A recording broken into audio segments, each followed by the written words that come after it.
অসমীয়াৰ সুৰক্ষিত ভৱিষ্যত এই সকলোবোৰ কথা আকৌ এবাৰ উত্থাপন হৈছে, যিবোৰ একেবাৰে সমাধান হোৱা নাই বুলিও ক'ব পাৰি বহু ক্ষেত্ৰত। নৱগঠিত চৰকাৰৰ কিন্তু এতিয়া বহুত দায়িত্ব আছে আৰু জনসাধাৰণে বিপুল ভৰসা কৰিছে আপোনালোকৰ ওপৰত। কেনেধৰণে আগবাঢ়িম বুলি ভাবিছে? তো নিশ্চিতভাৱে ইতিমধ্যে মানে 102জন বিধায়কৰে সৈতে গঠিত হৈছে আমাৰ নতুন চৰকাৰ, NDA চৰকাৰ। তো গতিকে এই ধৰণৰ বিজয় আচলতে অভূতপূৰ্ব। এতিয়ালৈকে 102জন বিধায়ক আচলতে অসম কেবিনেটলৈ কেতিয়াও মানে অসম বিধানসভালৈ কেতিয়াও অহা নাছিল, এইবাৰ আহিছে। গতিকে এই বিজয়টো যেনেধৰণে হৈছে, তো ৰাইজৰ সাংঘাতিক ধৰণৰ প্ৰত্যাশা আছে, সেইটো প্ৰায় নিশ্চিত। কাৰণ প্ৰত্যাশা থকাৰ কাৰণেই আচলতে এই ধৰণৰ মানে আশীৰ্বাদ, এই ধৰণৰ মৰম আচলতে ভাৰতীয় জনতা পাৰ্টীৰ প্ৰতি ৰাইজে দিছে। তো গতিকে তো ৰাইজৰ জনতা জনাৰ্দন আৰু সেই জনতাৰ প্ৰতি আমি দায়বদ্ধ। ভাৰতীয় জনতা পাৰ্টী সদায় দায়বদ্ধ আৰু দায়বদ্ধভাৱে যোৱা 5টা বছৰ মানে 10টা বছৰ ইতিমধ্যে অসমত চৰকাৰ মানে অতিক্ৰম হ'ল। তাৰ প্ৰথম 5টা বছৰত যি পৰিকল্পনাসমূহ লৈ ভাৰতীয় জনতা পাৰ্টী মানে ক্ষমতালৈ আহিছিল, সেই সময়ত যি প্ৰতিশ্ৰুতিসমূহ দিছিল, সেই প্ৰতিশ্ৰুতিসমূহ ৰক্ষাৰ কাৰণে প্ৰচেষ্টা চলোৱা হৈছিল। উন্নয়নৰ যথেষ্ট ধৰণৰ মানে সিদ্ধান্তসমূহ লৈ তাক কাৰ্যকৰী কৰাৰ কাৰণে ব্যৱস্থা কৰা হৈছিল। আমাৰ দক্ষ মাননীয় মুখ্যমন্ত্ৰী হিমন্ত বিশ্ব শৰ্মা ডাঙৰীয়াই স্পষ্টভাৱে কৈছে যে যোৱা 5টা বছৰ আছিল আমাৰ আধাৰশিলাৰ বছৰ, আৰু এতিয়া এই 5টা বছৰ হৈছে আমাৰ মানে উন্নয়নৰ বছৰ, সেইসমূহক মানে সমাপন কৰাৰ মানে বছৰ। এইবাৰ আমি উদঘাটনে কৰিম, ইতিমধ্যে শিলান্যাস হৈ গৈছে। বাকী যিখিনি আমাৰ কৰিবলগীয়া আছে সেইখিনিক আমি সম্পূৰ্ণ কৰিম। উন্নয়নৰ বৰ্ষ হিচাপে এই 5টা বৰ্ষক আমি মানে ঘোষণা কৰিছোঁ। আৰু সেই মৰ্মে যোৱা সময়ছোৱাত যিমানখিনি উদ্যোগৰ কথা আছিল, যেনেকৈ এডভান্টেজ অসমৰ পৰা আৰম্ভ কৰি যিসমূহ অনুষ্ঠান ইয়াতে অনুষ্ঠিত হৈছিল, তাত যি ধৰণৰ পুঁজি বিভিন্ন দেশৰ পৰা আমাৰ দেশলৈ অহাৰ কথা, প্ৰায় 500 কোটিতকৈ 5000 কোটিতকৈ অধিক টকা আচলতে এডভান্টেজ আছামৰ জৰিয়তে অসমৰ ইণ্ডাষ্ট্ৰিয়েল ডেভেলপমেণ্টৰ কাৰণে অহাৰ কথা। বিভিন্ন ছেক্টৰত যি ধৰণৰ ডেভেলপমেণ্টৰ যি পৰিকল্পনাসমূহ সেই সময়ত হৈছিল, তো নুমলীগড়ত আপোনাৰ ইথানলৰ পৰা আৰম্ভ কৰি নামৰূপৰ মানে চতুৰ্থটো সাৰ কাৰখানা মানে কি কয় কৰ্মক্ষম কৰি তোলাৰ পৰা আৰম্ভ কৰি, অৰ্থাৎ ইণ্ডাষ্ট্ৰিয়েল যিমানখিনি সিদ্ধান্ত সেই সময়ত লোৱা হৈছিল, এই সকলো সিদ্ধান্তকে কাৰ্যকৰী কৰি তাক আগুৱাই লৈ যোৱাৰ কাৰণে এই 5টা বছৰত নিশ্চয় মানে সক্ৰিয়ভাৱে সেই সকলো মানে আগবাঢ়ি যাব। আৰু ইতিমধ্যে প্ৰথমখন কেবিনেটতে আপোনালোকে দেখিবলৈ পাইছে যে আচলতে ৰাইজৰ প্ৰতি কিমান দায়বদ্ধ হ'ব পাৰে এই চৰকাৰখন। বানপানী সন্মুখত আছে, অৰ্থাৎ সেইটো এটা প্ৰাকৃতিক মানে ঘটনা, বাৰিষা অহাৰ লগে লগে বানপানী হয়। কিন্তু যোৱা 5টা বছৰত যি ধৰণে মাথাউৰিসমূহ মেৰামতি কৰা হৈছিল ভাৰতীয় জনতা পাৰ্টীৰ নেতৃত্বত, তো আপোনালোকে নিশ্চয় অনুমান কৰিছিল যে আগৰ বছৰকেইটাতকৈ যোৱা বছৰত কিন্তু বানপানীৰ প্ৰকোপ যিমানেই নাথাকক কিয় ক্ষয় ক্ষতি সিমান নাছিল, অৰ্থাৎ বহু পৰিমাণে সীমিত কৰিব পৰা গৈছিল। এইটো এটা যিহেতু মানে বিগত 5 বছৰত আপোনালোকে মথাউৰিৰ মেৰামতি পৰ্যাপ্ত ৰূপত কৰিছে বুলি দাবী কৰা হৈছে, যথোচিত ৰূপত কৰা বুলি আপোনালোকে দাবী কৰিব বিচাৰিছে। এইবাৰো আগতীয়াকৈ সেই বানপানীৰ কাৰণেই ইতিমধ্যে আমাৰ মানে কেবিনেট বহিছিল, মন্ত্ৰীসভা ইতিমধ্যে প্ৰথম 5জন, তাৰপিছত 12জনক দি ইতিমধ্যে প্ৰায় 17জন মন্ত্ৰী মানে ঘোষণা হ'ল, কিন্তু তেওঁলোকৰ দপ্তৰ এতিয়াও মানে বণ্টন হোৱা নাই। তৎসত্ত্বেও বানপানীৰ প্ৰতি লক্ষ্য ৰাখি কেবিনেটে ইতিমধ্যে মুখ্যমন্ত্ৰী ডাঙৰীয়াই ঘোষণা কৰিছে যে অতি সোনকালে আমি আচলতে মানে গাৰ্জেন মন্ত্ৰী যিসকল, অভিভাৱক মন্ত্ৰী যিসকল আমি জিলাই সেইসমূহক আমি ইমিডিয়েট মানে নিয়োগ কৰিম। মানে আজি ৰাতিৰ ভিতৰত হয়তো কাইলৈ সেইটো মানে ডিক্লেয়াৰ হ'ব। মই সেই কথাটো ডাক্তৰ দুৰ্লভ চমুৱা ডাঙৰীয়াৰ কাষলৈ লৈ যাব বিচাৰিছোঁ। দুৰ্লভ চমুৱা ডাঙৰীয়া, এওঁলোকে কৈছে, বিজেপিৰ মূল কথাটো হৈছে যে 5টা বছৰত, বিগত 5 বছৰত তেওঁলোকে মথাউৰিৰ মেৰামতি যথোচিত ৰূপত কৰিছিল, যাৰ ফলত বিগত সময়ত বৰ এটা সমস্যা হোৱা নাছিল। এই কথাটো আপুনি মানি ল'ব বিচাৰেনে? মই এটা কথা আপোনালোকক ক'ব বিচাৰিছোঁ যে মাথাউৰি চৰকাৰ আহি আছে, মাথাউৰি বনাই আছে, মাথাউৰি ভাগি আছে, মাথাউৰিটো দুৰ্নীতি হৈ আছে, দুৰ্নীতি প্ৰতিৰোধো কৰিছে, দুৰ্নীতি নামত এৰেষ্ট হৈছে। মই সেইখিনি কথাৰ পৰা মই বেলেগ এটা কথাহে আপোনাক ক'ব বিচাৰিছোঁ যে যিটো এডুকেশ্যন ৰিফৰ্ম কৰিছে, মই চৰকাৰৰ পৰা আশা কৰিম, মই তেওঁলোকক সমালোচনা কৰিব বিচৰা নাই, এইবিলাক আমাৰ হৈ থাকিব। কিন্তু আমাৰ যিটো নিবনুৱা সমস্যা, যিটো আপোনাৰ ব্যাখ্যাটো মই শুনিছোঁ যে বৃত্তিমূলক শিক্ষা, কাৰিকৰীটো শিক্ষা, জব অৰিয়েণ্টেড যিবিলাক, এতিয়াতো মেডিকেল লাইনত যিবিলাক ডায়েলাইচিছ টেকনিচিয়ান, আপুনি চাওক বহুত হস্পিটেলত টেকনিচিয়ানৰ আবাদত ডায়েলাইচিছ মেচিনবিলাক এনেই পৰি আছে। আমাৰ হস্পিটেলতো 2জন ডায়েলাইচিছ টেকনিচিয়ান লাগে, আজি 4 মাহ ধৰি নাইকিয়া। ঠিক তেনেকৈ আপুনি চাওক সকলো ক্ষেত্ৰত, আপুনি যদি আজি ফ্ৰিজ এটাও ভাল কৰিব লগা হয়, ভাল টেকনিচিয়ান এজন নাপায়। গতিকে এইবিলাক যিটো জব অৰিয়েণ্টেড আমাৰ শিক্ষা, এইটো আমাৰ প্ৰৱৰ্তন কৰিব লাগে। এতিয়া আমাৰ কি হৈছে, আমি গ্ৰেজুৱেট বনাই আছোঁ, গ্ৰেজুৱেট বনাবৰ কাৰণে পঢ়িবৰ কাৰণে 1200 টকা 1500 টকা আমি কিবা দিছোঁ, ইনচেণ্টিভ দিছোঁ। তেওঁলোকে সেইটো লৈ পেলাই কি কৈছে, ছিকিউৰিটি গাৰ্ড কৰিবলৈ গৈছে BA-MA পঢ়ি। কিন্তু গুজৰাটৰ কোনোবা লোক আহি আমাৰ ইয়াত ছিকিউৰিটি গাৰ্ড কৰিব নেকি? গতিকে আমাৰ ইয়াত যিটো শিক্ষাৰ পৰিৱেশ, যিটো আপুনি বৰ সুন্দৰভাৱে কৈছে যে বৃত্তিমূলক শিক্ষা, আৰু য'ত এতিয়া যিটো জবৰ কাৰণে, এতিয়া টাটা কণ্ডাক্টৰৰ কথাটো কৈছে কলিতাই, ধুনীয়া কথাই কৈছে। কিন্তু তাতকৈও আমাৰ যিবিলাক চাকৰি এতিয়া আমি নিজে কৰিব পাৰোঁ, মেডিকেল ছেক্টৰতে হওক বা টেকনিকেল ছেক্টৰতে সৰু সৰু ছেক্টৰত তো AC এটা ভাল কৰিবলৈ এটা ICUটো কি বস্তু তাৰ তেনেকুৱা ভাল কৰা OT টেকনিচিয়ান বা আমাৰ এণ্ডস্কপি এটা টেকনিচিয়ান এণ্ডস্কপি মেচিনটো তাৰ টেকনিচিয়ানজন এইবিলাক যিটো মেডিকেল লাইনতে মেডিকেল ইঞ্জিনিয়াৰিং বা ডিপ্ল'মা বা এখন চাৰ্টিফিকেট দিয়া এনেধৰণৰ যিবিলাক সৰু সৰু আমাৰ মিনি ITI কৰিব লাগে জব অৰিয়েণ্টেড শিক্ষা সেইটো কৰিব লাগে বুলি মই চৰকাৰৰ পৰা আশা কৰিম আৰু এটা মই আশা কৰিম যে ধৰক আমি নিয়োগকৰ্তা সৃষ্টি কৰিব লাগে আমি এতিয়া যিবিলাক শিক্ষা দি আছোঁ এইবিলাক চাকৰিমুখী শিক্ষা আমোলাতান্ত্ৰিক শিক্ষা চাকৰি এটাৰ কাৰণে পিছে পিছে ঘূৰি থাকিব লাগে BA MA টাইপিষ্ট কিন্তু নিয়োগকৰ্তা হ'বৰ কাৰণে যিখিনি আমাক অৰ্হতা লাগে আজি আমাৰ ঠিকা আমাৰ যিবিলাক ঠিকা কৰিছে এতিয়া ধৰক এতিয়া হেৰিয়াতে আমাৰ মাথাউৰি বনাওঁতে ঠিকা লাগে এই ঠিকাদাৰ কৰিবৰ কাৰণে আমাৰ থলুৱা মানুহৰ আমাৰ কলিতা ডাঙৰীয়া দুটামান কৈছে থলুৱা মানুহৰ কিমান শক্তি আছে কেইজন আমাৰ টেকনিকেলি এক্সপাৰ্ট তেনেকুৱা ঠিকাদাৰ আছে সি যে আমাৰ লাখ লাখ কোটি টকা ঠিকাবিলাক আমি কাক দিছোঁ বহিৰাগতকে দিছোঁ কিয় দিছোঁ এতিয়া বেংকৰ লগত কিবা এনেকুৱা ধৰণৰ কৰিব পাৰি নেকি যে আমাৰ থলুৱা স্কিল কণ্ট্ৰেক্টৰ সৃষ্টি কৰি গ্ৰেজুৱেট MA পাছ BA পাছ হ'লেই নহ'ব তেওঁৰ লগত বেংকৰ ফাইনেন্সিয়েল দি যিটো এটা পাৰ্চেণ্টেজ বেছি থাকে সদায় মই চৰকাৰৰ পৰা এনেকুৱা আশা থাকিম যে এটা সদায় প্ৰফিট মাৰ্জিন এটা ৰাখি পেলাই এটা স্কিম বনায় সেই 20% বা 25% যিটো ঠিকাদাৰৰ বেনিফিট থাকে সেই পাৰ্চেণ্টটো বাদে গোটেইটো যদি বেংকে ছাপোৰ্ট কৰি সেই কামখিনি যদি বেংকৰ থ্ৰু দি মানে ছাপ্লায়াৰবিলাকক যদি দিয়ে তেতিয়াহ'লে এই ডাঙৰ ডাঙৰ যিবিলাক লাখ লাখ কোটি বাহিৰৰ পৰা ঠিকাদাৰবিলাকে আহি লৈ গৈছে সেইবিলাক নিশ্চয় অসমতে থাকিলেহেঁতেন টকা পইচা সুমন ডাঙৰীয়া আপুনি গুৰুত্বপূৰ্ণ কথা কৈছে এইকাৰণে মই লগতে আৰু এটা সংযোগ কৰি দিওঁ সুমন ডাঙৰীয়া যে আপুনি বাৰু সেই নিৰ্দিষ্ট ডাঙৰ ডাঙৰ বা বিশেষ বিশেষ জ্ঞান থকা ঠিকাবোৰৰ কথা কৈছে কিন্তু সাধাৰণ টোল গেটৰ ঠিকাদাৰেই এতিয়া বাহিৰৰ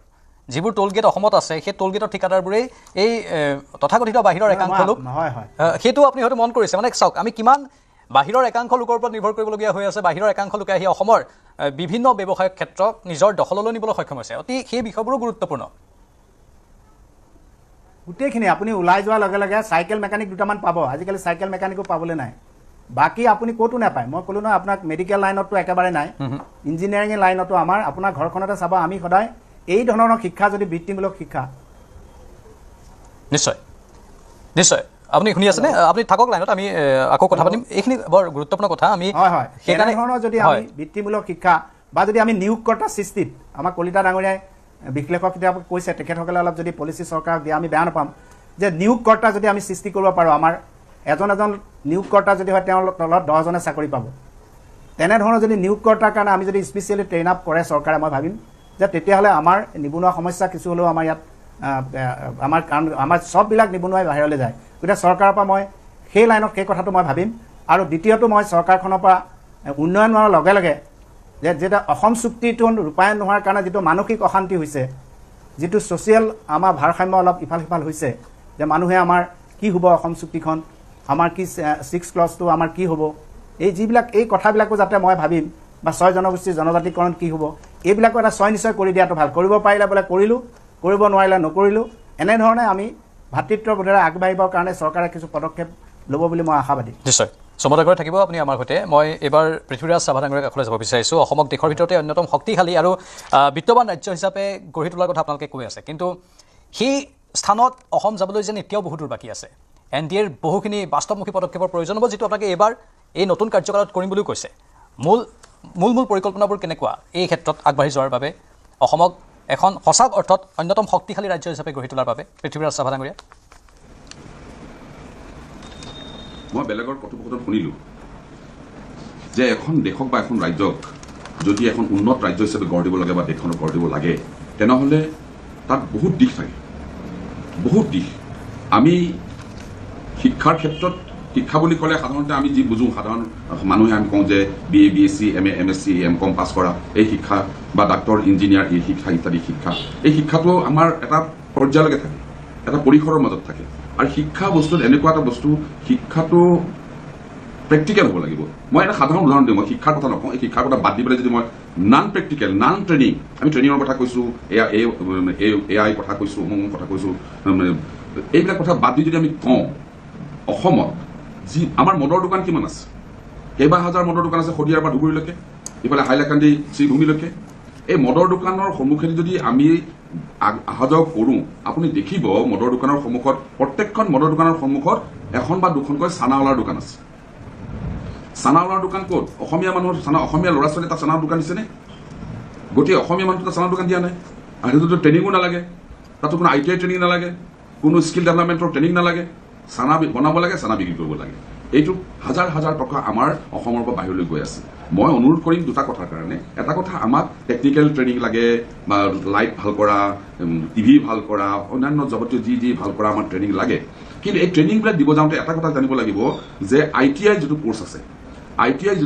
ITI কোৰ্চৰ লগত আছাম স্কিল ডেভেলপমেণ্ট মিছনৰ কোৰ্চৰ নিমিলে। ITI কোৰ্চবিলাক গভৰ্ণমেণ্ট অফ ইণ্ডিয়াৰ এইটো এটা প্ৰচেষ্টা। ITI গঠন হ'ল, ITI ট্ৰেইনিং দিয়ে। আমাৰ ইলেক্ট্ৰিচিয়ানৰ কাৰণে 2 বছৰ, ৱেৰমেনৰ কাৰণে 1 বছৰ, ফিটাৰৰ কাৰণে 2 বছৰ এনে ট্ৰেইনিং দিয়ে। কিন্তু কিছুমান এনেধৰণৰ পাবত গজা অনুষ্ঠান ওলাইছে যিসকলে ট্ৰেইনিং দিয়ে 6 মাহ, যিসকলে ট্ৰেইনিং দিয়ে 8 মাহ, এবছৰ। এই এবছৰত এটা কোৰ্চ কমপ্লিট নহয়। সেই ল'ৰাজন ওলাই গৈ পেলাই কোনো এটা ইণ্ডাষ্ট্ৰীত বা কোনো এটা অৰ্গেনাইজেশ্যনত কাম কৰিব যাব নোৱাৰে। তাৰ কাৰণে সঠিক লাইনত আমি চৰকাৰে চিন্তা কৰিব লাগিব যে আমি সঠিক লাইনত এজন ল'ৰাক ট্ৰেইনিং দিবলৈ হ'লে আমি কিমান বছৰৰ কাৰণে ট্ৰেইনিং দিব লাগিব, কিমান মাহৰ কাৰণে ট্ৰেইনিং দিব, কি কোৰ্চত ট্ৰেইনিং দিব লাগিব, এই ট্ৰেইনিংবিলাক দিয়াৰ ব্যৱস্থা কৰিব লাগিব। তেতিয়া এইটো হ'ব। আৰু তাৰ লগে লগে আমি সাইকোলজি ডিপাৰ্টমেণ্ট আমাক প্ৰত্যেকটো এনেধৰণৰ ইনষ্টিটিউট থাকিব লাগে। সাইকোলজিকেলি তেওঁলোকক আমি ডেভেলপ কৰিব লাগিব যে তুমি যিটো কোৰ্চ কৰিছা সেই কোৰ্চত চাকৰি নকৰিও তুমি তোমাৰ জীৱন ধাৰণ কৰিব পাৰা। এই কথাখিনি যদি আমি আমাৰ ল'ৰা ছোৱালীৰ অন্তৰত সোমাই দিব পাৰোঁ, ল'ৰা ছোৱালীৰ মগজুত সোমাই দিব পাৰোঁ, দেখিব আমাৰ ল'ৰা ছোৱালীয়ে লাজ মান কাটি কৰি থৈ মদৰ দোকানৰ সন্মুখত চানাৰ ওপৰত দোকান দিব পাৰিব। আনকি টাইলছৰ লগোৱা, ৰাজমিস্ত্ৰীৰ কাম কৰা, ইলেক্ট্ৰিকেলৰ কাম কৰা, সকলো ধৰণৰ কাম কৰিবলৈ তেওঁলোকে আগবাঢ়ি আহিব। ল'ৰা ছোৱালীৰ গাত আমি দুখ দিলে নহ'ব। ল'ৰা ছোৱালী চব ঠিকে আছে, কিন্তু আমি যিসকল চিনিয়ৰ, আমি যিসকল মানুহে আমি আজি বয়োজ্যেষ্ঠ বিভিন্ন দিশত আমি কাম কৰি আছোঁ, বিভিন্ন দিশত আমি পঢ়া শুনা কৰি আমি শিক্ষা দি আছোঁ, তেখেতসকলৰ মাজত এটা এনেধৰণৰ ভাৱ থাকিব লাগিব যে আমাৰ ল'ৰা ছোৱালী পঢ়াই আছোঁ, এই পঢ়ি থকা ল'ৰা ছোৱালী যাতে চাকৰিমুখী নহৈও তেওঁলোকে নিজেই ইনকাম কৰি নিজেই জীৱিকা অৰ্জন কৰি জীৱন লাভ কৰিব পাৰে। আৰু এটা কথা কৈছোঁ যে এয়া কৰিব যাওঁতে মনোবিজ্ঞানৰ কথা কৈছোঁ, মনোবিজ্ঞান লাগিবই। মনোবিজ্ঞান নহ'লে আমাৰ ল'ৰা ছোৱালীক আমি কেতিয়াও উদ্ধাৰ কৰিব নোৱাৰোঁ। আমাৰ ল'ৰা ছোৱালী বাহিৰলৈ গৈছে, আমাৰ ল'ৰা ছোৱালীয়ে বাহিৰত গৈ 8,000 10,000 টকাত কাম কৰিছে, আনকি 7,000 টকাত কাম কৰিছে। কিন্তু সেই একেই ল'ৰা ছোৱালী যদি অসমৰ ডিব্ৰুগড়ৰ ল'ৰা ছোৱালী ডিব্ৰুগড়ত কাম কৰিব, তেজপুৰৰ ল'ৰা ছোৱালী তেজপুৰত কাম কৰিব দিওঁ, নলবাৰীৰ ল'ৰা ছোৱালী নলবাৰীত কাম কৰিব দিওঁ, নলবাৰীত কাম নকৰে, এই ধুবুৰীত কাম নকৰে, ক'তো কাম নকৰে, তেওঁৰ লাজ লজ্জা মান সন্মানৰ কথা তেওঁলোকে ভাবি লয়। আৰু এই মান সন্মান যেতিয়ালৈকে ভাবি থাকিব তেতিয়ালৈকে আমাৰ ল'ৰা ছোৱালীয়ে কেতিয়াও ডেভেলপ কৰিব নোৱাৰে। তাৰ কাৰণে চৰকাৰে এটা কাম কৰিব লাগিব যে চৰকাৰৰ আহিব লগা দিনত আমি মানসিকভাৱে তেওঁলোকক প্ৰস্তুত কৰিব লাগিব যাতে তোমালোকৰ যিখিনি জ্ঞান অৰ্জন কৰিলা, যি শিক্ষা অৰ্জন কৰিলা, এই শিক্ষাখিনি তোমালোকে নিজৰ ৰাজ্যতে প্ৰয়োগ কৰি বহিৰাগত যিসকল ইয়াত আহি কাম কৰি আছে তেওঁলোকক ইয়াৰ পৰা আঁতৰি দিয়াৰ ক্ষমতা তোমালোকে নিজে হাতত ল'ব। নিশ্চয় সেই স্তৰটো কিন্তু মাধ্যমিক পৰ্যায়ৰ পৰা আৰম্ভ হ'ব লাগিব। মই যিটো কথা ক'লো আৰম্ভণিতে যে আমাৰ চীন জাপানী বুলি মাধ্যমিক বুনিয়াদী পৰ্যায়ৰ পৰা আৰম্ভ হ'ব, বুনিয়াদী পৰ্যায়ৰ পৰা আৰম্ভ হ'ব, বুনিয়াদী পৰ্যায়ৰ পৰা আৰম্ভ হ'ব। হয় মাধ্যমিক নহয়। নিশ্চয় আপুনি মদৰ দোকানৰ সন্মুখৰ চানাৰ দোকানৰ উদাহৰণ দি কিছুমান কথা ক'লে। মূল কথাটো এইটোৱেই যে এটা জাতিৰ হাতত যেতিয়ালৈকে জাতিৰ জেপত যেতিয়ালৈকে ধন নাথাকে সেই জাতিটো কেতিয়াও শক্তিশালী হ'বগৈ নোৱাৰে। সেইকাৰণে মই বাণিজ্যৰ কথা কৈছোঁ, শিক্ষাৰ কথা কৈছোঁ। ইয়াত এটা কিন্তু কথা আছে, আমি দুই ভাই অটো ৰিক্সা চলাওঁ, আমি দুই ভাই যিটো ডিগনিটি অফ লেবাৰৰ কথা কোৱা হৈছিল, এই ডিগনিটি অফ লেবাৰটো কেতিয়া আহিব জানেনে দাদা? যেতিয়া গ্ৰহণযোগ্যতা আহিব সমাজত। কিছুমান সৰু সৰু কামক আমি গ্ৰহণযোগ্যতা দিয়া নাই বা সুদৃষ্টিৰে নাচাওঁ, যেনেকৈ প্লাম্বাৰ, কাৰ্পেণ্টাৰ, এইবিলাকৰ যিবিলাক অষ্ট্ৰেলিয়া আমেৰিকাত ঘণ্টা হিচাপত যিটো দৰমহা, সেইটো চাব গ'লে আমাৰ চকু কপালত উঠে। কিন্তু সেই ধৰণৰ পৰিৱেশ এটা আমাৰ গুৱাহাটী বা অসমত গঢ়ি উঠাগৈ নাই। কিন্তু তথাপি পৃথ্বীৰাজ ৰাভা ডাঙৰীয়া তেখেতৰ লগত মই একমত কিছু কথাত যে যুৱচাম কৰ্মমুখী হ'ব লাগিব। আৰু ইয়াত কিন্তু দুটা বস্তু আছে, বহিৰ্গমন, নিবনুৱাৰ যিটো বহিৰ্গমন, ইয়াত ভাল দিশো আছে, বেয়া দিশো আছে। যিসকল উচ্চ শিক্ষিত ল'ৰা ছোৱালী বা কৰ্মোদ্যমী ল'ৰা ছোৱালী আমেৰিকা, ইংলেণ্ড, অষ্ট্ৰেলিয়া পৰ্যন্ত পাইছেগৈ, তেওঁলোকক আমি উৎসাহ যোগাব লাগিব। প্ৰব্লেমটো কি জানেনে? এতিয়া পৃথ্বীৰাজ ৰাভা ডাঙৰীয়া বিধায়ক হয়, তেওঁ NDA চৰকাৰত আছে, তেওঁলোকেতো কথাখিনি কৈ দিয়ে ঠিকেই, কিন্তু বাস্তৱমুখী যি তাৰ বাবে কৰিবলগীয়া কাম তেওঁতো কৈছে বুনিয়াদী পৰ্যায়ৰ পৰা বৃত্তিমূলক শিক্ষা লাগে। কিন্তু হৈছে জানো? সেইটো আজিতো অত বছৰে কৰি থকা হৈছে। কিন্তু সেইখিনি অগ্ৰজসকলৰ কথা মই আৰম্ভতে ক'লো, অগ্ৰজসকলে বাদ দেখুৱাব লাগিব। সত্যতা মই জনা এজন, তেখেতে চানাৱালাৰ কথা কৈছে, মই আৰু এটা কথা কৈছোঁ, ফুচকাৱালা এজন ফুচকাৱালা মই জানো, হাতীগাঁও অঞ্চলত থাকে, তেওঁৰ দৈনিক উপাৰ্জন 1,000ৰ পৰা 2,000 টকা। এনেকুৱা সৰু সুৰা বৃত্তিত যে উপাৰ্জন নাই তেনেকুৱা নহয়। কিন্তু কথা হৈছে মানসিকভাৱে আমাৰ যুৱচাম সেইবোৰ কামৰ কাৰণে ৰেডি হয় জানো, বা আমাৰ সমাজখনে সেই বৃত্তিবিলাকক একচেপ্ট কৰিবলৈ ৰেডি হয় জানো? সমস্যাটো তাত আছে। আৰু দ্বিতীয় কথাটো হৈছে, চাওক, এই যিটো আমাৰ ডক্টৰ সোণোৱাল ডাঙৰীয়াই এটা কথা কৈছে যে ঠিকা ঠুকলিৰ ক্ষেত্ৰত, তাত কিন্তু আৰু এটা বস্তু মই এড কৰিব খোজোঁ। বনোৱাৰ যিটো অংশ, তাত কোৱা হয় 100 কোটিৰ যদি এটা ঠিকা হয় তেতিয়াহ'লে 30 কোটিমান বনোৱাৰ খৰচত যায়। সেই বনোৱাখিনিও কিন্তু আমি সেইখিনি বহিৰাগত নহয়, কিন্তু তাত সন্দেহযুক্ত আৰু মংগমূলীয়া লোকৰ আধিপত্য আছে। আপুনি এটা বস্তু মই এটা উদাহৰণ দিব খুজিছোঁ এই যিটো ছট ঢালাইত আপুনি পুৰি খাবলৈও অসমীয়া মানুহ নাপায় এইটো কিহৰ পৰিচায়ক তাৰ মানে কি আমি ইমান পৰনিৰ্ভৰশীল আপুনি চাবচোন বিল্ডিং এটাৰ যদি ছট ঢালাই দিব লগা হয় আপুনি গোটেই অসম বিচাৰক এটা পাৰ্টিও বিচাৰি নাপাব যিটো মই আহিম আপোনাৰ কাষলৈ আকৌ কিন্তু চমুৱা ডাঙৰীয়াই কোৱা এটা পইণ্টত মোৰ বেছি চকু গৈছে মেডিকেল ইঞ্জিনিয়াৰিঙৰ কথা কৈছে বা তেনেকুৱা ধৰণৰ যিবোৰ শিক্ষা আছে সেই শিক্ষাবোৰৰ কথাও আমাৰ ইয়াত চাব লাগিব এতিয়া ছেমি কণ্ডাক্টৰ হৈছে নহ'লে আৰু চিফ জাষ্টিছে এই কক্ৰজ জনতা পাৰ্টিৰ কথা ক'বলগীয়া নহয় তেওঁ কৈছে যে প্ৰডাক্টিভিটিয়ে নাই আমাৰ বহুত যুৱ চামৰ এতিয়া প্ৰডাক্টিভিটিটো নাই কাৰণ প্ৰডাক্টিভিটি তেওঁলোকৰ মাজত বৃদ্ধি পাবলৈ কোনো ধৰণৰ সুযোগ চৰকাৰে দিয়া নাই জ্ঞানেন্দ্ৰ বৰ্মন ডাঙৰীয়া নতুন চৰকাৰ আহিছে প্ৰডাক্টিভিটিৰ কথা আমি কৈছোঁ স্বাভাৱিকতে কামৰ কোনো বাছ বিচাৰ হ'ব নালাগে সকলো কামেই কৰিব লাগে কিন্তু মানুহক যোগ্য স্কিল কৰাৰ বাবে বহুখিনি পদক্ষেপ চৰকাৰে গ্ৰহণ কৰিব লাগে এতিয়া জাপানৰ পৰা আহিব প্ৰতিনিধি দল পুনৰবাৰ জাপানৰ প্ৰধানমন্ত্ৰী আকৌ অহাৰ কথা উচ্চাৰণ হৈছে 6 জুলাইত পূৰ্ব জাপানৰ প্ৰধানমন্ত্ৰী অহাৰ কথা আছে কিন্তু সেই সময়তে CA আন্দোলন হৈ গৈছে এতিয়া তাত কোনোবাই গোন্ধ পাইছিল যে ইয়াৰ আচলতে জাপানৰ প্ৰধানমন্ত্ৰী অসম আগমন বিফল কৰিবলৈ এটা চক্ৰ লাগি পৰিছিল বুলি যি কি নহওক কিন্তু আমি এটা অপৰচুনিটি মিছ কৰিছিলোঁ এইটো সঁচা কথা আকৌ আহিব বুলি এতিয়া সম্ভাৱনা প্ৰকাশ পাইছে যিটো আমাৰ বাবে ভাল কথা জ্ঞানেন্দ্ৰ বৰ্মন ডাঙৰীয়া সেই প্ৰডাক্টিভিটিৰ কথাটো ক'ল মই যেনেকৈ মেডিকেল ইঞ্জিনিয়াৰিঙৰ কথা চমুৱা ডাঙৰীয়াই ক'লে এতিয়া জাগিৰৰ ছেমি কণ্ডাক্টৰ প্ৰকল্প বা তেনেকুৱা ধৰণৰ আৰু বহু কিবা কিবি হ'ব অসমত কিন্তু তাৰ বাবে আমাৰ থলুৱা যুৱকসকল কেনেধৰণে দক্ষ হ'ব তেওঁলোকক দক্ষ কৰা কামটো চৰকাৰৰ আপুনি এই ক্ষেত্ৰত কি ক'ব বিচাৰিব মই কেইটামান কথা কংক্ৰিট কথা কেইটামান ক'ব খুজিছোঁ বেছি মডেল পিচিংলৈকে মই নাযাম সেই যোগ্যতা মোৰ নাই নম্বৰ 1 অসমৰ প্ৰত্যেকটো সমষ্টিত বা প্ৰত্যেকটো ব্লকত একোটাকৈ skill development and placement centre আমাক লাগে নম্বৰ 2 আমাৰ কৃষি অৰ্থনীতি বা অৰ্থনীতিৰ আন ক্ষেত্ৰবিলাক থলুৱা মানুহৰ হাতৰ পৰা গুচি যাব ওলাইছে পূৰ্ববংগীয় মিয়াৰ আধিপত্য স্থাপন হৈছে গতিকে সেই আধিপত্য পুনৰাই ঘূৰাই আনিব লাগে আৰু তাৰ কাৰণে ইমিডিয়েট ষ্টেপ চৰকাৰে কি কৰিব লাগে Swiggy Zomato Flipkart Amazon Uber ওলা এই কোম্পানীবিলাকৰ CEO বা যিবিলাক নেতৃত্ব লৈ আছে অসমত তেওঁলোকক মাতি আমাৰ চৰকাৰে ক'ব লাগে যে তোমালোকে থলুৱা যুৱকক হে নিযুক্তি দিব লাগিব সন্দেহযুক্ত লোকক নহয় স্কিল ডেভেলপমেণ্ট চেণ্টাৰবিলাকক আজি কাৰ্পেণ্টাৰৰ পৰা যি আমাৰ জীৱনৰ কাৰণে প্ৰয়োজনীয় যিবিলাক দৈনন্দিন জীৱনত প্ৰয়োজনীয় যিবিলাক প্ৰশিক্ষণ লাগে সেই প্ৰশিক্ষণ দি পেলাই তেওঁলোকক সংস্থাপনৰ বাট মুকলি কৰিব লাগিব আৰু চৰকাৰে কি কৰিব লাগিব সংস্কাৰমুখী কিছু কাম কৰিব লাগিব যেনেকৈ আমাৰ গাঁওবিলাকতো ভালেমান গাঁৱত এতিয়া মদৰ দোকান এতিয়াও চলি আছে গাঁও পৰ্যায়লৈকে গৈছে মই নলবাৰীত বহি আছোঁ নলবাৰীত মই কিছুদিন আগতে গৈছিলোঁ ধমধমালাত মদৰ দোকান এই মদৰ দোকানেৰে চৰকাৰে চলিব নালাগে চৰকাৰে আমাৰ যুৱ প্ৰজন্মক নিচাৰ পৰা আঁতৰাই আনিবৰ কাৰণে অভিযান চলাইছে অত্যন্ত প্ৰশংসনীয় কিন্তু একে সময়ত মই আহ্বান জনাম যে মদৰ দোকানৰ সংখ্যাবিলাক কমক লাহে লাহে নাইকিয়া কৰক নিশ্চয় জ্ঞানেন্দ্ৰ বৰ্মন ডাঙৰীয়া অলপ নেটৱৰ্কৰ অসুবিধা হৈছে আমি আকৌ যোগাযোগ স্থাপন কৰিম আপুনিও বহুকেইটা গুৰুত্বপূৰ্ণ পইণ্ট কৈছে মই পুনৰ যাম আপোনাৰ কাষলৈ এই মুহূৰ্তত কংগ্ৰেছ নেত্ৰী পল্লৱী শইকীয়া গগৈ ডাঙৰীয়ানী আমাৰ সৈতে লাইভত আছে মই স্বাগতম জনাইছোঁ সুৰক্ষিত অসমৰ কথা চৰকাৰখনে কৈ থাকে তেওঁলোকৰ প্ৰতিশ্ৰুতিবোৰ বাস্তৱ কৰিম বুলি কৈ থাকে UCCও আনিলে কিন্তু বহুখিনি বাস্তৱমুখী পদক্ষেপ চৰকাৰে ল'বলগীয়া আছে যিবোৰ বিগত 2টা কাৰ্যকালত NDA চৰকাৰে কৰিব পৰা নাছিল এটা কথা যে জনসাধাৰণৰ মাজত আত্মবিশ্বাস বা আমাৰ উঠি অহা প্ৰজন্মৰ মাজত আত্মবিশ্বাস বৃদ্ধিৰ এক পৰিৱেশ কিন্তু চৰকাৰখনে আনিব পৰা নাই সেইটো সঁচা কথা সেইটো একেবাৰে বাস্তৱ কথা যাৰ ফলতে বহুত হীনমন্যতাত ভোগা ল'ৰা ছোৱালী বাঢ়িছে কি কৰিম কি নকৰিম ৱাদি নোপোৱা ল'ৰা ছোৱালী বাঢ়িছে আমাৰ সমাজত মানে ক'ৰবাত বাহিৰে ৰংচং ভিতৰে কোৱা ভাতুৰ এতিয়াও হৈ আছে পল্লৱী শইকীয়া গগৈ ডাঙৰীয়ানী আপুনি কি ক'ব বিচাৰিব নতুন চৰকাৰখনৰ প্ৰতি কেনেধৰণে তেওঁলোকে আগবঢ়াটো বিচাৰে বিৰোধীত থাকি আপোনালোকে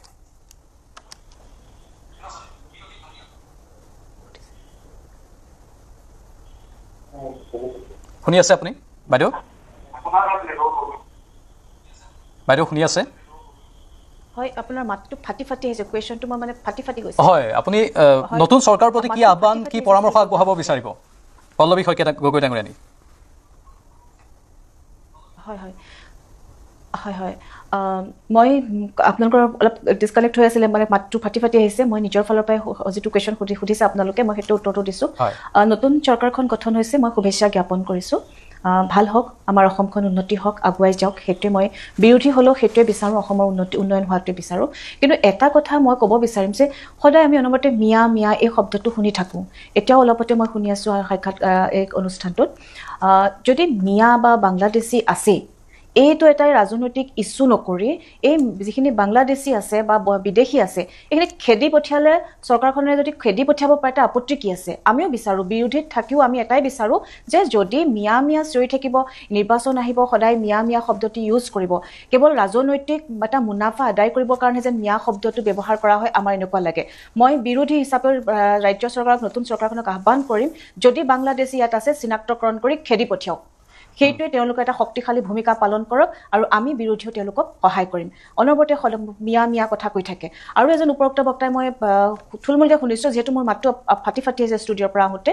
যে অসমীয়া থলুৱা আমাৰ যিসকল অসমীয়া খিলঞ্জীয়া আছে সেইসকলক সকলো কামতে নিয়োগ কৰিবৰ কাৰণে ব্যৱস্থাটো কৰিব লাগে হয় আমিও বিচাৰোঁ আমাৰ অসমীয়াসকলৰ কাৰণে বা সৰু সৰু উদ্যোগ গঢ়ি তোলক আৰু যিখিনি আমাৰ বাহিৰত গ'লে যদি আমাৰ ইয়াতে যদি অসমত ইমানেই উন্নয়ন হৈছে তেতিয়াহ'লে আমাৰ অসমৰ পৰা কেৰেলা বাংগালোৰ এই যে বাহিৰৰ দেশৰ বাহিৰলৈ কি কাৰণে অসমীয়া আমাৰ যুৱক যুৱতীসকলে মানে সংস্থাপন বিচাৰি যাবলগীয়া হৈছে কেৱল আমাক আঁচনিৰ জৰিয়তে কেৱল এটা সীমাবদ্ধ নাৰাখি সেই আমাৰ নিবনুৱাসকলক চৰকাৰী চাকৰিৰ সমান্তৰালকৈ ক্ষুদ্ৰ ক্ষুদ্ৰ উদ্যোগ গঢ়ি তোলক যাতে আমাৰ অসমীয়া নিবনুৱাই গৈ বাহিৰত গৈ সংস্থাপন বিচাৰিবলগীয়া নহয় আৰু সেই বাহিৰত যেতিয়া কাম কৰিবলৈ যায় আমি প্ৰায়ে মোবাইলতে দেখি থাকোঁ কাৰোবাৰ কোনোবা বহুখিনি যুৱক যুৱতী বা মৃত্যুমুখতো পৰিছে এই ব্যৱস্থাটো আমাৰ চৰকাৰে লওক আমাৰ আঁচনিৰ জৰিয়তে যেনেকৈ উপকৃত কৰিব বিচাৰিছে এটা স্বাৱলম্বী কৰিব বিচাৰিছে কিন্তু মই ভাবোঁ ইয়াত যদি আমাৰ ক্ষুদ্ৰ উদ্যোগ গঢ়ি তোলে তেতিয়াহে আমাৰ অসমীয়াসকলৰ উন্নয়ন হ'ব আৰু ইয়াৰ বাবে আপোনাৰ লাগিব মৰাপাটৰ উদ্যোগেই হওক আমাৰ বাঁহ বেতৰ উদ্যোগ হওক আমাৰ মহিলাসকলৰ কাৰণে তাঁতৰ শালৰ ব্যৱস্থা কৰক সূতা দিয়াৰ ব্যৱস্থা কৰক সৰু সৰু গাঁৱে গাঁৱে গ্ৰাম্য অৰ্থনীতিটো উন্নয়ন কৰিবৰ কাৰণে গাঁৱে গাঁৱে আমাৰ নিবনুৱাসকলক এই সৰু সৰু উদ্যোগসমূহ গঢ়ি তোলক আৰু যাতে আমাৰ অসমীয়াই অসমৰ বাহিৰত গৈ চাকৰি বিচাৰি যাবলগীয়া এই প্ৰক্ৰিয়াটো অলপ বন্ধ হ'ব লাগে বুলি মই ভাবোঁ আৰু মই আকৌ এবাৰ মোৰ ফালৰ পৰা নতুন চৰকাৰখনক আহ্বান কৰিম যে তেখেতসকলে কেৱল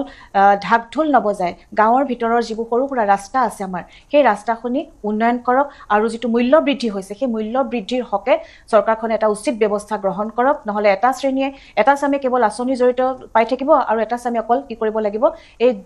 অধিক দৰত বস্তু মূল্য কিনি তেখেতসকলো কিন্তু এটা বিপৰ্যয়ৰ সন্মুখীন হৈছে আৰু মিয়া শব্দটো কেৱল বাংলাদেশী আৰু মিয়া শব্দটো বন্ধ কৰিবৰ কাৰণে মই চৰকাৰক আহ্বান কৰিছোঁ বাংলাদেশী আপোনালোকে বিদেশী চিনাক্তকৰণ কৰি খেদি পঠিওৱাৰ ব্যৱস্থা কৰক তেতিয়াহে কিন্তু আমি এই চৰকাৰখনে এটা ভাল কাম কৰিলে বুলি আমি ক'ব পাৰিম নহ'লে কেৱল নিৰ্বাচনী ইছ্যুৰ কাৰণে কেৱল মিয়া বা বাংলাদেশী শব্দটো নাইকিয়া কৰিবৰ কাৰণে মই কেৱল নিৰ্বাচনী ইছ্যু নকৰি খেদি পঠিওৱাৰ ব্যৱস্থাটো কৰিবৰ কাৰণে মই নতুন চৰকাৰক প্ৰথমতে আহ্বান কৰিছোঁ আৰু মই বিৰোধী হিচাপে আমি তেখেতসকলক বিদেশী বহিষ্কাৰ কৰাৰ ক্ষেত্ৰত আমি সহায়ৰ হাত আগবঢ়াম বুলি প্ৰতিশ্ৰুতি দিছোঁ বাইদেউ এইটো কথাত আমি প্ৰথমতে বিদেশী খেদিব লাগিলে চিনাক্তকৰণ কৰিব লাগিব এই চিনাক্তকৰণ প্ৰক্ৰিয়াটো মই আপোনাক এইখিনিতে হস্তক্ষেপ কিয় কৰিছোঁ কাৰণ এতিয়া পশ্চিমবংগতো বিজেপি চৰকাৰ আহিল বাইদেউ এক মিনিট ৰ'ব আমি দেখিছোঁ পশ্চিমবংগত কেনেধৰণে মুখ্যমন্ত্ৰী আহ্বান জনোৱাৰ পাছত বাংলাদেশীবোৰ পলাইছে কিন্তু বিজেপিয়ে তাত বাধা দিছে বাংলাদেশ বৰ্ডাৰ গাৰ্ডছে এতিয়া কথাটো হ'ল বিদেশী প্ৰত্যৰ্পণ চুক্তি এখন আছে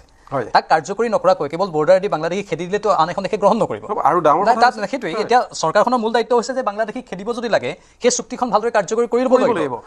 মই চিনাক্তকৰণটো ডাঙৰ কথা চিনাক্তকৰণ কৰিব লাগিলে আমাৰ মাজত এটা বিশেষ ব্যৱস্থা আছিল এনআৰচি মই এইখিনিতে আৰু এটা কথা ক'ব বিচাৰিছোঁ চেণ্ট্ৰেল গভৰ্ণমেণ্টত বিজেপি চৰকাৰ আছে অসমতো বিজেপি চৰকাৰ আছে তেতিয়া দুইখন বাংলাদেশ চৰকাৰৰ লগত এটা চুক্তি কৰক কেনেদৰে চুক্তি কৰিব কাৰণ চেণ্ট্ৰেলত যেতিয়া বিজেপি চৰকাৰ আছে অসমতো যেতিয়া বিজেপি চৰকাৰ আছে সেইটো তেওঁলোকৰ কাৰণে তেনে অসম চৰকাৰৰ কাৰণে সহজ হৈ আছে আৰু সেই সহজ হৈ থকা কথাটো বাংলাদেশ চৰকাৰৰ লগত আলোচনাৰ মাধ্যমেৰে বিদেশী বহিষ্কাৰ কথাটো চৰকাৰখনে গুৰুত্ব দিব লাগে অন্যথা অকল বিদেশী বা বাংলাদেশী মিয়াজ হৈ থাকিলে চৰকাৰখনৰ আমাৰ অসমৰ সমস্যা সমাধান নহয় এইটো কেৱল মই ক'ম যে নিশ্চয় আমাৰ বহুত কাম আছে মই এইকাৰণে ক'লো প্ৰডাক্টিভিটিৰ কাম আমাৰ অসমত বহুতখিনি হ'ব লগা আছে কাৰণ নহ'লে বাহিৰা ৰং চং ভিতৰে কোৱা বাতৰি হৈ থাকিব আমি বাংলাদেশীটো খেদিব লাগিব বিদেশীকটো আমি খেদিব লাগিব কিন্তু প্ৰডাক্টিভিটিৰ যিবোৰ কাম আছে সেইবোৰ কৰিব লাগিব কাৰণ আপুনি ক'লে ক্ষুদ্ৰ উদ্যোগৰ কথা কৈছে এতিয়া ক্ষুদ্ৰ উদ্যোগ বুলি ক'বলৈ গ'লে কাগজে কলমে আমি বিগত বৰ্ষসমূহত বহুত ক্ষুদ্ৰ উদ্যোগ তেনেধৰণে গঢ় লোৱা দেখিলোঁ গঢ় লৈ পেলাই আকৌ মৃত্যুমুখত পৰাও আমি দেখিলোঁ স্কিল ডেভেলপমেণ্ট মিছন বুলি এটা আছে য'ত একাংশই ভাল কাম কৰে অভিযোগো উত্থাপন হয় যে তাত একাংশই বিভিন্ন কমিশ্যনৰ অংক কৰে সেইবোৰতো আছে চৰকাৰখনে সেই বিষয়বোৰো চাব লাগিব ভালদৰে ব্ৰজেন মহন্ত ডাঙৰীয়া চাওক এটা কথা আজি সংবাদ মাধ্যমত কিবা এটা নোলাইছে বা ওলাইছে কিন্তু ৰাইজৰ মাজত কিন্তু বুবু বাবাবোৰ ঠিকে চলি থাকে সংবাদ মাধ্যমত কেতিয়াবা বিষয়বোৰ নোলাবও পাৰে কিন্তু ভিতৰি মানুহৰ খুব অসন্তুষ্টি কিন্তু আমি দেখিবলৈ পাওঁ সেই বিষয়বোৰ এতিয়া মই যিটো ক'লোঁ যে আচলতে আমি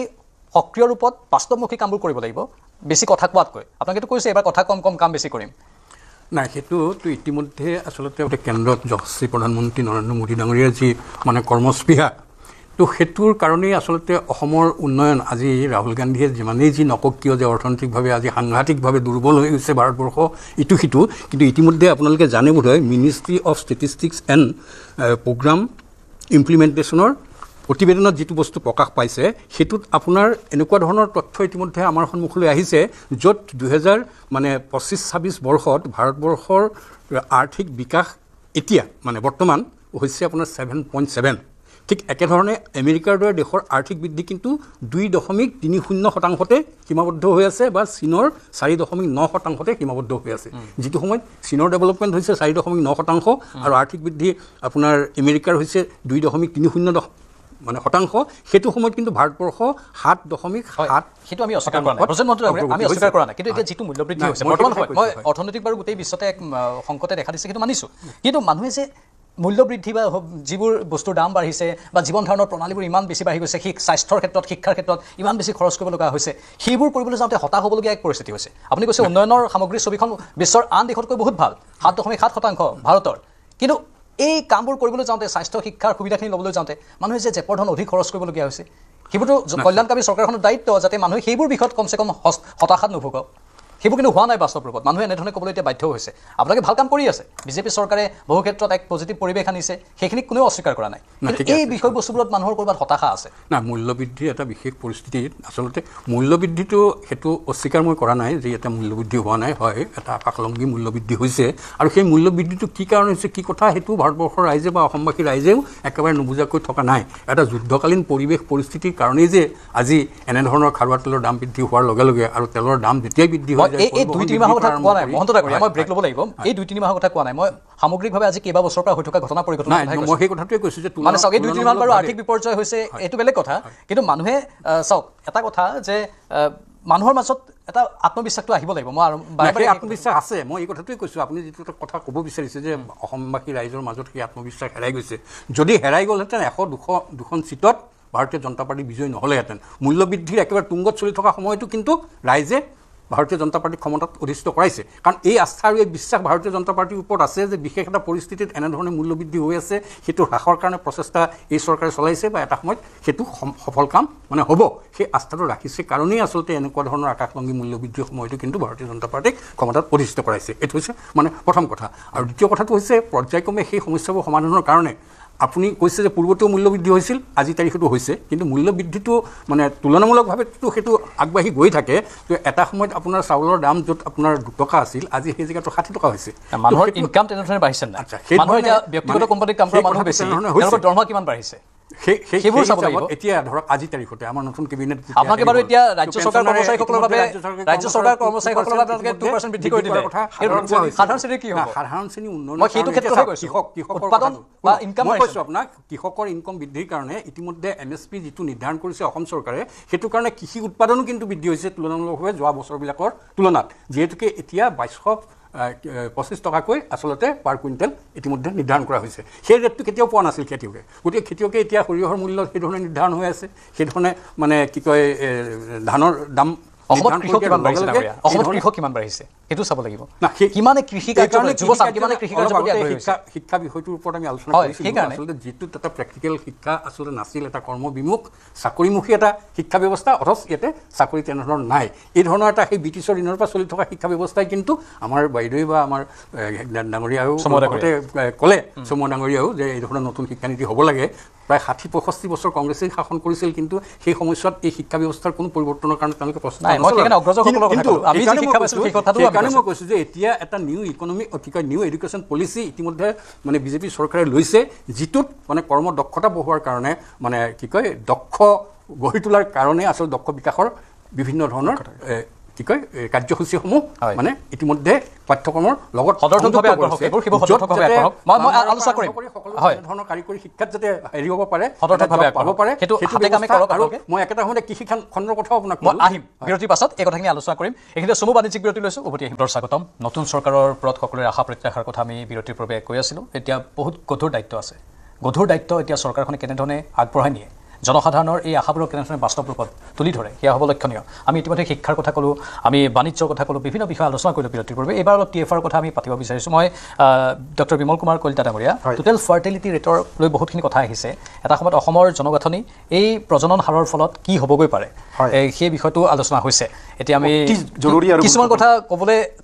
গ'লে অলপ বিৰোধী শিবিৰেও বেয়া পায়, কিন্তু বাস্তৱ সত্যখিনিক আমি অনুধাৱন কৰিব লাগিব আৰু কুণ্ঠাবোধ কৰিলেই সমস্যাৰ সমাধান নহ'ব। সেইকাৰণে চাওক, জনসংখ্যাটো আমাৰ মূল সমস্যাটো হৈছে অসমানুপাতিক বৃদ্ধি। জনসংখ্যাৰ বৃদ্ধি বা জনসংখ্যাৰ হ্ৰাসে আমাক যিমান সমস্যাৰ সৃষ্টি কৰিব তাতকৈ কি বেছি সৃষ্টি হ'ব আমাৰ সমস্যা যিটো অসমানুপাতিক বৃদ্ধি হৈছে। এতিয়া TFRৰ কথাই চাওক, যদি আমি 2019-21 ডাটাটো মোৰ হাতত আছে, এইবাৰতো ধৰ্মীয় দৃষ্টিভংগীৰে যিটো বিশ্লেষণ সেইটোৰ ডেটাটো মোৰ হাতত নাই। 2019-21 মতে হিন্দুৰ TFR আছিলে 1.59, হুৱেৰাজ মুছলিমৰ আছিল 2.38, আৰু 2005 চনত হিন্দুৰ আছিল 1.95 আৰু মুছলিমৰ আছিল 3.60। মানে ইয়াৰ মই লগতে আৰু এটা কথা কৈ দিওঁ যে ইয়াৰ পাৰ্শ্বক্ৰিয়াটো কেনেধৰণে হৈছে, আপুনি যিটো বিৰতিৰ পূৰ্বে প্লাম্বাৰৰ কথা কৈছিল বা এই ছুইগি জমেটো এইবোৰৰ কথা কৈছিল, তাত বেছিভাগ কাম কৰা মানুহ এতিয়া আমি সেইসকল লোকক দেখিবলৈ পাওঁ আৰু তেওঁলোকৰ এভেইলেবিলিটি আছে। আমাৰ যিখিনি ল'ৰা ছোৱালী তেওঁলোকে চাওক, আৰু এটা কথা কৈছে যে আমাৰ ল'ৰা ছোৱালী বাহিৰত যাব নালাগে, মই কিন্তু সেইটো ছাপোৰ্ট নকৰোঁ। আমাৰ যিসকল ডাক্তৰ ইঞ্জিনিয়াৰ আছে বহুত ভাল পাৰফৰ্মেঞ্চ দি আছে, আৰু আমাৰ GDP-টো অষ্ট্ৰেলিয়া আমেৰিকাৰ পৰা ভাল কণ্ট্ৰিবিউশ্যন এটা দি আছে। আমাৰ এতিয়া 8,000 টকা 10,000 টকাৰ কাৰণে ছিকিউৰিটি গাৰ্ড বা এটা ইণ্ডাষ্ট্ৰীত কাম কৰিবলৈ যোৱাটোৰহে আমি বিৰোধী। কিন্তু যিসকল উচ্চ শিক্ষিত আৰু ভাল পজিশ্যনৰ কাৰণে গৈছে তেওঁলোকক আমি বাধা দিয়া উচিত নহয়, আৰু সেইটোক আমি সমৰ্থন কৰিব লাগে। ব্ৰেইন ড্ৰেইনে এটা সময়ত আমি অভিশাপ বুলি ধৰিছিলোঁ, কিন্তু এতিয়া চাওক মাইক্ৰ'ছফ্টৰ হেডতো ইণ্ডিয়ান, তাক লৈতো আমি গৌৰৱ কৰোঁ। গুগলৰ হেডতো ইণ্ডিয়ান, তাক লৈ আমি গৌৰৱ কৰোঁ। গতিকে সেই পৰ্যায়টোত আৰু বহুত অসমীয়া ল'ৰা ছোৱালী আছে, মোৰ নিজৰ ছাত্ৰ ছাত্ৰী আছে বাহিৰত, যিসকলে ভাল পাৰফৰ্মেঞ্চ দি আছে আৰু তেওঁলোকে GDP লৈ কণ্ট্ৰিবিউশ্যন কৰে, আৰু তেওঁলোকৰ যোগেদি আমি কিছুমান বৃত্তিমূলক কথা বা ইণ্ডাষ্ট্ৰী যিটো এক্সপ'জাৰ সেইটোক লৈ আমি তেওঁলোকক নিমন্ত্ৰণ কৰি ভাল আমাৰ উঠি অহা চামক আমি লেকচাৰৰ ব্যৱস্থা কৰিব লাগে, যাতে তেওঁলোকো অনুপ্ৰাণিত হয় বা সেই বস্তুখিনি আমি অসমৰ বা নৰ্থ ইষ্টৰ দৃষ্টিভংগীৰে চাই ইয়াত ইমপ্লিমেণ্ট কৰিব পাৰোঁ। গতিকে প্ৰত্যেকটো কথাৰে পজিটিভ আৰু নেগেটিভ দুয়োটাই আছে। এতিয়া জনসংখ্যাৰ অসমানুপাতিক বৃদ্ধিটোৱেহে আমাৰ বেছি জটিলতাৰ সৃষ্টি কৰিব, এই যিটো TFRৰ কথা কৈছোঁ। আৰু মই বৰ্তমান চৰকাৰলৈ এটা আহ্বান জনাওঁ যে চৰ অঞ্চলত এটা জৰীপ কৰিব লাগে, আৰু যদি অবৈধ প্ৰব্ৰজনকাৰী আছে তেওঁলোকক যদি বিতৰণ কৰিব লাগে, মূলতঃ আমি কি কৰিব লাগিব? চিনাক্তকৰণ কৰিব লাগিব। চিনাক্তকৰণৰ প্ৰক্ৰিয়াটো কি হ'ব? তাৰ কাৰণে আছিল NRC যদি পুনৰীক্ষণ নহয়, চিনাক্তকৰণৰ পদ্ধতিটো কি হ'ব? যদি চিনাক্তকৰণেই নহয় আমি বিতৰণ কৰিম কেনেকৈ? গতিকে চাওক, অকল ৰাজনৈতিক দৃষ্টিভংগীৰে কথাটো ক'লে নহয়, বহুকেইটা পৰ্যায়ত ইয়াৰ কাম আছে। মই যদি সম্ভৱ হয় জ্ঞানেন্দ্ৰ বৰ্মনৰ সৈতেও যোগাযোগ কৰিম, পল্লৱী শইকীয়া ডাঙৰীয়ানীৰ সৈতেও আমি পুনৰ কথা পাতিম যদি আমাৰ কণ্ট্ৰল ৰুমে আমাক সেই গ্ৰীণ ছিগনেলটো দিয়ে। হয়, পল্লৱী গগৈ ডাঙৰীয়ানী আছে। বহুকেইটা ইয়াত পৰ্যায় আছে, আপুনি যিটো ক'লে যে চিনাক্তকৰণৰ পৰ্যায়ো থাকিব,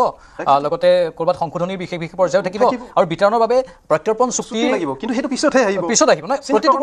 প্ৰতিটো পৰ্যায় গুৰুত্বপূৰ্ণ হ'ব, আৰু কাৰণ ইখন দেশে তেওঁলোকক আকৌ গ্ৰহণো কৰিব লাগিব। কিন্তু সেইটোৰ কাৰণে আমি ফ'ৰ্চ কৰিব পাৰিম, আমাৰ শক্তিশালী চৰকাৰ আছে, আৰু আমি ভাবোঁ সেইটো তেওঁলোকৰ কৰ্তব্য আৰু তেওঁলোকে কৰিব লাগিব। আমি সেইটোৰ কাৰণে ৰাইজে বা সকলোৱে মিলি আমি প্ৰেছাৰাইজ কৰিব পাৰিম, কাৰণ ডাবল ইঞ্জিনৰ চৰকাৰ আছে। আৰু চাওক, চৰ অঞ্চলত জন্ম নিয়ন্ত্ৰণৰ ব্যৱস্থা কৰিব লাগিব, শিক্ষা প্ৰচাৰ কৰিব লাগিব। দীঘলীয়া সময়ৰ বাবে যিহেতু আছে চৰকাৰখন, কেন্দ্ৰতো দীঘলীয়া সময় আৰু অসমতো এতিয়া দীঘলীয়া সময়, সেইকাৰণে এইখিনি সময়ত যদি নকৰে কেতিয়া কৰিব? পল্লৱী শইকীয়া গগৈ ডাঙৰীয়া, অতি গুৰুত্বপূৰ্ণ সময় এয়া চৰকাৰৰ বাবে। আপুনি এটা নিৰ্দিষ্ট শব্দ ক'লে বেয়া পাম বুলি কৈছে, স্বাভাৱিকতে সেই নিৰ্দিষ্ট শব্দবোৰৰ উত্থাপন বাৰে বাৰে হৈ থাকিব নালাগে, কাৰ্যকৰী হ'ব লাগে, যাতে সেই শব্দবোৰৰ উচ্চাৰণ হ'বলগীয়া পৰিৱেশটো যাতে আৰু কেতিয়াও নাথাকে, নহয় জানো পল্লৱী শইকীয়া গগৈ? হেল্ল', হয়, শুনি আছে আপুনি? হেল্ল', মোৰ মাজে মাজে আপোনালোকৰ মাতটো ফাটি আহে, মই সেইকাৰণে আন্তাজে উত্তৰবোৰ দি আছোঁ। আপোনালোকে যিটো কৈছে বাংলাদেশী ইছ্যু কথাটোৱে পাতি আছে নহয়নে? নিশ্চয়, হয়, নেটৱৰ্কৰ মোৰ প্ৰব্লেম হৈ গৈছে। এটাই মই ক'ম যে চৰকাৰখন যেতিয়া নিৰ্বাচনৰ সময় হয়, মই ক'লোৱে বাংলাদেশীৰ কথা কয়, মিয়া কথা কয়, এই কথাবোৰ আমাৰো মানে শুনি আমনি লাগিছে। সমস্যাটো আচলতে সমাধান কৰিব লাগে, কাৰণ অসমত 10 বছৰ হ'ল, আকৌ তেখেতসকলে নতুনকৈ 5 বছৰ পাইছে, নতুনকৈ পাইছে। এই 10 বছৰ যদি কেৱল অকল মিয়া বাংলাদেশী কথাবিলাকে আমি ইছ্যুবোৰকে যদি উত্থাপন কৰি থাকোঁ, অসমৰ কিছুমান এনেকুৱা ডাঙৰ সমস্যা আছে, সেই সমস্যাখিনিৰ পৰা আচলতে আমাক যেন ফালৰি কাটি আনি যেন কেৱল আমাক মিয়া আৰু বাংলাদেশত এইবিলাকতে যেন ব্যস্ততা কৰিবহে বিচৰা হৈছে, তেনেকুৱা এটা অনুমান হয়। নিশ্চয়, মই দুৰ্লভ চমুৱা ডাঙৰীয়াৰ কাষলৈ যাব বিচাৰিছোঁ। আমি সেইটোৱে পাতি আছোঁ, চমুৱা ডাঙৰীয়া। হয়, নেটৱৰ্কৰ ইছ্যুৰ কাৰণে অলপ অসুবিধা হৈছে। নিশ্চয়, মই চমুৱা ডাঙৰীয়াৰ কাষলৈ যাম। মুঠতে আৰু ৰাজনৈতিক অস্ত্ৰ হৈ থাকিব নালাগে, সেইটোৱে মূল কথা। আৰু আমি পৰ্যায়কেইটা কৈ দিছোঁ যে কেনেধৰণে চৰকাৰ যাব লাগিব। চমুৱা ডাঙৰীয়া। হয়, মই জ্ঞানেন্দ্ৰ বৰ্মন ডাঙৰীয়া বৰ ভাল কথা এটা কৈছে, বিমল কলিতা ডাঙৰীয়াই কৈছে যে ব্লক, হয়, নহয়, মই বাকীখিনি মানে এই নেটৱৰ্ক বেয়াৰ কাৰণে ভালকৈ শুনিব পৰা নাই। মই বিমল কলিতাই এইখিনি যিখিনি কথা ক'লে মই নুশুনিলোঁ, কিন্তু মই তেওঁ এটা কৈছে যে বুনিয়াদী পৰ্যায়ৰ পৰা আমাৰ যিটো আপুনি যিটো কৈছিলে বৃত্তিমূলক শিক্ষা, কাৰিকৰী শিক্ষা, য'ত আমাৰ কিছুমান জব এতিয়াও থলুৱা ল'ৰাই কৰিবলৈ পাৰিব, এইটো বুনিয়াদী ছেক্টৰৰ পৰা এইখন চৰকাৰে যাতে ব্যৱস্থা কৰে সেইটো মই আশা কৰিম 2 নম্বৰতে আমাৰ বৰ্মন ডাঙৰীয়াই কৈছে যে মদৰ দোকানবিলাক আমি ড্ৰাগছৰ বিৰুদ্ধে ইমানকৈ আমি লৈছোঁ এই মদেও কিন্তু আমাৰ গোটেইবিলাক ল'ৰাবিলাক এতিয়া ড্ৰাগছ এডিক্টেডেই নহয় চববিলাকে মদ খায় এতিয়া ইজি পায় তেওঁলোকে BA পাছ কৰিছে চাকৰি নাই গৈ মদ কোৱাৰ্টাৰ এটা কিনিব ইটো কিনিব খাবলৈ আৰম্ভ কৰিছে গতিকে এইটো বিহাৰৰ নিচিনা হেল্ল' হয় শুনি আছোঁ আমি কৈ যাওক হেল্ল' শুনি আছোঁ আমি কৈ হয় যাওক বিহাৰৰ নিচিনা ষ্টেটে যদি আমাৰ তাত হেৰিক বেন কৰিব পাৰে আমাৰ এইখন চৰকাৰ আমি আশা কৰিম যাতে এইটো বেন কৰি দিয়ে আৰু দ্বিতীয়তে আৰু হেল্থ কাৰ্ড বুলি এটা কথা আছে কোনে কোনে খাব পাৰে নোৱাৰে তেনেকুৱা হেল্থ কাৰ্ডৰ কোনো ইয়াত কথা নাই এতিয়া য'তে ত'তে মদৰ দোকান এইটো বন্ধ কৰিব লাগে মই ছাপোৰ্ট কৰিছোঁ আৰু দ্বিতীয়টো কথা হৈছে এতিয়া যে বেমাৰ আজাৰৰ পৰা আমাৰ ভাৰতবৰ্ষৰ পৰা ট্ৰিলিয়নছ ভাৱত আমাৰ টকা পইচাবিলাক আমাৰ ওলাই গৈ আছে মেডিচিনৰ নামত এই যে বেমাৰী হোৱা মূল কাৰণটো হ'ল গোটেই যেনিয়ে তেনিয়ে আপোনালোকে সকলোৱে ওলাইছে এইকেইদিন কাৰ্বাইড দিয়া আম কাৰ্বাইড দিয়া কল চাৰিওফালে সব আপোনাৰ অৰ্গেনিক হাব নাইকিয়া হৈ গ'ল এই খেতি বাতিবিলাক যদি অৰ্গেনিক হাব কৰে ব্ৰিটিছে আনি চাহপাত আমি ইয়াত চাহ খোৱা নাছিলোঁ ব্ৰিটিছে আনি চাহ দিলে এতিয়া চাহ খাওঁ এতিয়া কেমিকেল দিয়া চাহ আমি অসমৰ মানুহে খাওঁ আচল যিখিনি অৰ্গেনিক টি হয় সেইবিলাক জাপান তাপানলৈ গৈ গুচি যায় গতিকে আমাৰ ইয়াত অৰ্গেনিক হাব যদি নকৰে বেমাৰী আৰু বেছি হ'ব আৰু বেমাৰ যদি বেছি হয় ইয়াৰ পৰা যিখিনি টকা লৈ গৈছে আমাৰ মেণ্টেলি ফিজিকেলি মেণ্টেলি ছ'চিয়েলি আমাক আগবঢ়াবলৈ হ'লে এটাইকেইটা ছেক্টৰত এইখন চৰকাৰে মানে মনোনিৱেশ কৰিব বুলি মই আশা ৰাখিছোঁ যে ব্লকে যাতে অৰ্গেনিক হাব তেওঁলোকে সৃষ্টি কৰে কেমিকেল ফাৰ্টিলাইজাৰ ইমান বেছি ইউজ কৰে আজিকালি বড়ো ধানত ইমান ইউজ কৰে আপুনি সেইবিলাক ধানকে আমি খাই আছোঁ এতিয়া আমাৰ ভাৰতবৰ্ষৰ মানে ষ্টেটিক্স মতে 300 এই 50 বছৰত 300% আমাৰ ইমিউনিটি কমি গৈছে এইটো কম ডাঙৰ কথা নেকি আমাৰ ল'ৰা ছোৱালীবিলাকৰ ইমিউনিটি নাইকিয়া হৈ যাব হিউমেন মিল্কত আজি মানে আপোনাৰ হেৰি আহি গৈছে আপোনাৰ এইটো ৰাসায়নিক দ্ৰব্য আহি গৈছে এইটো গৰু গাই এইবিলাকতো আছেই আজি গাখীৰ এটা গাখীৰ খাবলৈ হ'লে আপুনি বেজি দিয়া গাখীৰৰ গৰুৰ গাখীৰ আমি খাবলগীয়া হৈছে এইবিলাক ল'ৰা ছোৱালীৰ কাৰণে ৰাসায়নিক এইবিলাক বীজ হয় গতিকে আমি যে আমাৰ ঘৰত যে গৰু পোহাৰ পৰা আদি কৰি ডায়েৰী ফাৰ্মিং কিমান গুৰুত্ব আমাৰ আগৰ যিটো আমাৰ অসমীয়া মানুহৰ যিখন ছ'চাইটি আছিল যে পথাৰত ধান পুখুৰীত মাছ বাৰীত তামোল পাণ গোহালিত গৰু এই কথাবিলাক কনচেপ্টবিলাক আমাৰ নাইকিয়া হোৱাৰ কাৰণে আমি চব বেমাৰী হৈ গৈছোঁ আৰু বেমাৰৰ নামত আপুনি এতিয়া খবৰ কৰক ট্ৰিলিয়নছ অফ টকা আমাৰ এতিয়া বিদেশলৈ ওলাই গৈ আছে আৰু ভাৰতবৰ্ষখন এতিয়া ডায়েবেটিছৰ কেপিটেল হৈ গৈছে ৱৰ্ল্ডৰ হাৰ্ট ডিজিজৰ কেপিটেল হৈ গৈছে তেনেকৈ অসমখন হৈছে আমাৰ এতিয়া অবেচিটি অভাৰৱেট পৃথিৱীত 200 কৰোৰৰ ভিতৰত সৰহসংখ্যত এতিয়া ইণ্ডিয়াতে বেছি এতিয়া মাজতে প্ৰাইম মিনিষ্টাৰে এইটো কৈছে যে অবেচিটি এগেইনষ্ট কৰিবৰ কাৰণে তেওঁ নিজে এটা এডভাৰটাইজমেণ্ট নিজে দেখিছোঁ এইখিনি কথা যাতে অসমতো চৰকাৰে ব্যৱস্থা গ্ৰহণ কৰে বুনিয়াদী লেভেলৰ পৰা যিটো আমাৰ ৰাভা ডাঙৰীয়াই ক'লে যে বুনিয়াদী লেভেলৰ পৰা কৰিবলৈ ব্ৰজেন মহন্ত ডাঙৰীয়াই কি ক'লে মই ভালকৈ নুশুনিলোঁ কিন্তু বৰ্মন ডাঙৰীয়াই কৈছে যে আমাৰ গোটেই মদৰ দোকানবিলাক বন্ধ কৰিব লাগে আৰু মই এই খেতি বাতিৰ ক্ষেত্ৰত অৰ্গেনিক খেতি কৰাত আমাৰ নিবনুৱা যুৱকসকলক এই পইণ্টটো বৰ গুৰুত্বপূৰ্ণ অৰ্গেনিক খেতি গুজৰাটৰ আৰ্হিত হয় আমি কি খাইছো সেইটো চাব লাগিব কাৰণ আমাক কেৱল ভেজাল বস্তু খাই থকা হৈছে আপুনি ক'লে অৰ্গেনিক মাছ আমি খাবলৈ নাপাওঁ ইমিউনিটি কমি গৈছে প্ৰজনন ক্ষমতা কমি গৈছে অৰ্গেনিক দিয়া মাছ আমি খাবলৈ হয় মানুহ IVF-ৰ ওপৰত বেছি নিৰ্ভৰশীল হ'বলগীয়া হৈ গৈছে সেই গোটেইবোৰ কথা আচলতে গোটেইবোৰ পাৰ্শ্বক্ৰিয়া আমাৰ হাতত সময় কম কিন্তু আপুনি বৰ গুৰুত্বপূৰ্ণ পইণ্ট উত্থাপন কৰিছে আৰু আনকি আমি এইটো ক'ব লাগিব যে ৰাস্তাই পদূলি আমাৰ ব্যৱসায় কৰা বুলি যুৱচামে ফাষ্টফুডৰ দোকান দিয়ে কিন্তু সেই ফাষ্টফুডবোৰো কিমান আমাৰ স্বাস্থ্যৰ পক্ষে হানিকাৰক সেইটো চৰকাৰে ভালদৰে চোৱা চিতা কৰাটো দৰকাৰ কি তেলত ৰান্ধিছে কি তাত সংমিশ্ৰণ ঘটাইছে তাত কি আজিনোমোটো দিছে কি দিছে খাদ্য সুৰক্ষা বিভাগ আছে কিন্তু অভিযোগ আছে টকাত মেনেজ হৈ যায় নিৰ্লিপ্ত বা টকাত মেনেজ হয় সেইটো আচলতে এটা হেড কোৱাৰ্টাৰত নহয় এইটো খাদ্যৰ ক্ষেত্ৰত যিবিলাক পৰীক্ষাগাৰ আছে যাতে মানুহে গম পায় যে এই খাদ্যটো মই তাত গৈ পৰীক্ষা কৰিব পাৰোঁ বিনামূলীয়াকৈ উপযোগী হয় নে নহয় যাব পাৰে তাত এটা বস্তু আছে এটা ট্ৰেন্ড সৃষ্টি হৈছে এইটো হৈছে ক্ৰছ সেকশন ডেলিভাৰী আপুনি যেটো চিকিৎসক এইকাৰণে ক্ৰছ সেকশন ডেলিভাৰীটো এটা ট্ৰেন্ড টাইপৰ হৈ পৰিছে ৰাইজে গৈ নিজে তাৰো এটা ব্যৱস্থা এখন চৰকাৰে কৰিব লাগে নিশ্চয় মই জ্ঞানেন্দ্ৰ বৰ্মন ডাঙৰীয়া আপুনি চি সেকশনৰ কথা ক'লে সেই কথাটোতে আছে হেতুটো এটা প্ৰজননত হয় নিশ্চয় ডাঙৰ এফেক্ট হয় কাৰণ এফেক্ট হয় কিন্তু এফআৰ 2তকৈ ওপৰত থাকিব লাগিব কিন্তু যদি ক্ৰছ সেকশন ডেলিভাৰী হয় 2তকৈ ওপৰত যাবই নোৱাৰিব মই বুজিছো মই যেহেতু চিকিৎসক তেখেতে এই কথাটো ভালকৈ বুজাব পাৰিব হয় দুৰ্লভ চমতে মই জ্ঞানেন্দ্ৰ বৰ্মন ডাঙৰীয়াক কথা যাব লাগিব হয় মই দুৰ্লভ চামুৱা ডাঙৰীয়াই অত্যন্ত প্ৰাসংগিক আৰু গুৰুত্বপূৰ্ণ কথা কৈছে মই মাত্ৰ দুটামান বিন্দু যোগে দিব খুজিছো এই কেমিকেলছ বিলাক খোৱাৰ কাৰণে কি হৈছে এতিয়া